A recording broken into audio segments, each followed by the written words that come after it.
Because when we talk about automation, these days, I mean, lately, I think within last 8 to 10 years, it is booming majorly. And you imagine that maybe almost 25 years back or 30 years back.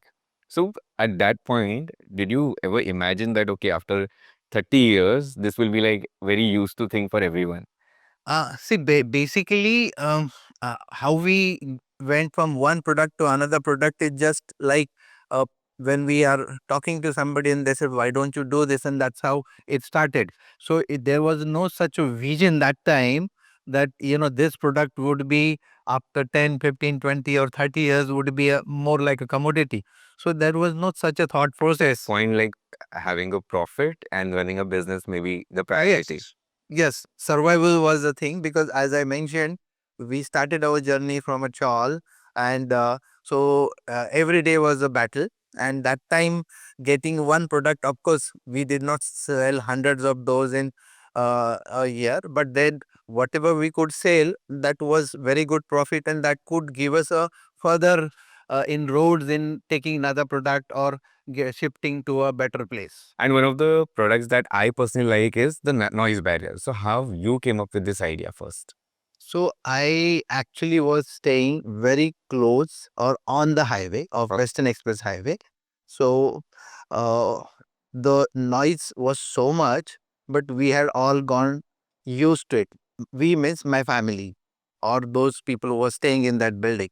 Hmm. But when it came to a guest, they were not able to actually like that. So one fine day when we had a guest, he came in.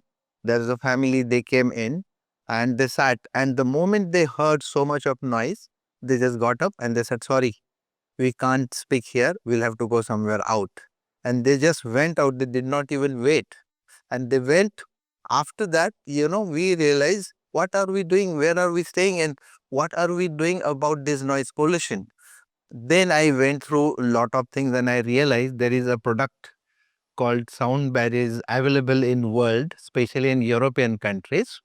And at that time, that idea stuck to me.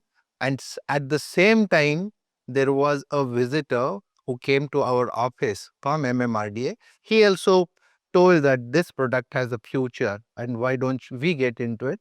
All that combined, I was already trying to see who's manufacturing. We contacted a German company, Kulhava. Now that we both are together at the joint venture for manufacturing these sound barriers in India, and that's how the product actually came. So sometimes it is not that what you do is important, but what you can do, because we were totally in a different field. But this product now became our almost a main product.